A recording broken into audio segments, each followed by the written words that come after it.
Hey everybody, my name's Mark. Today we had a nice surprise show up at our office, a BlackBerry Venice. Looks like an evaluation unit. So us being us, I thought let's take a look. Let's see what this device can do. Let's take a look at the hardware. I know there's a lot of you out there that are kind of interested in having a BlackBerry device running Android. So jumping right into it, if we're looking at the device, one thing we noticed right away is it looks to have tap to wake. Go right into the device. Software, very Androidish. Have our app drawers. And what makes the Venice a neat unit is the slide out keyboard. And just like a BlackBerry Passport, it also reads with a biometric sense touch, so you can actually swipe up and down. This would be great if you were looking at websites, reading documents. You could just simply use your fingers to slide up and down and go through your documents. We noticed something else that was kind of neat, and whether or not this stays in the final software, again, I have to stress this is an evaluation unit that made its way into our channel. But as you'll notice, BlackBerry Hub, Google services, and global or universal search on the device. And if it works like other BlackBerry 10 devices, this should allow you to search the web, search for contacts on your device, search documents, almost anything within the device. So I think this is a great improvement, great way to go through and find information. You'll notice on the screen we've got our Google search bar at the top. We have our Google notification bar. So this is just, marvelous for those of you that are into Android and really like the services. There you go.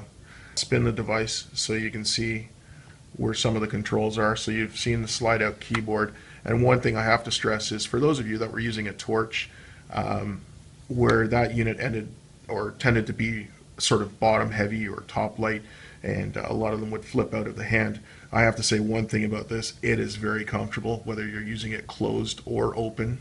So let me just spin this through. You can see the screen is very slim, nicely housed into the chassis, very easy to slide up and down, no problems whatsoever. Underneath this packing seal, we've got a camera button. On the opposite side, we have your volume rockers and your convenience key in the center, smart action key. So BlackBerry users would be very akin to how this device is laid out. Across the bottom, we've got our micro USB port. We've got a 3.5 millimeter headset jack. If we scroll across the top, you'll have micro SD. Looks to be, you'll probably use a pin to eject it, and your SIM card tray. I'm assuming this would be a noise canceling microphone, or it could just be a microphone for picking up audio at the top. And across the bottom, well, I don't really see a microphone jack, but the one thing I do see, this huge speaker grill. We haven't been able to test this, but if you take a close look, I mean, that is, assuming that's a full-fledged speaker underneath the housing, I'm assuming that would be quite loud, just like most BlackBerry devices. And obviously earpiece across the top.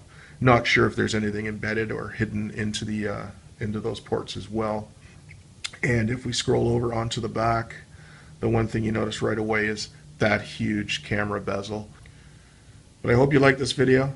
Hopefully it gives you a little bit more information on this device. Truly hoping that we get this into the Canadian market. Again, this is an evaluation unit. We were lucky enough just to get our hands on it, and it's going to be going back on its way to where it's supposed to be.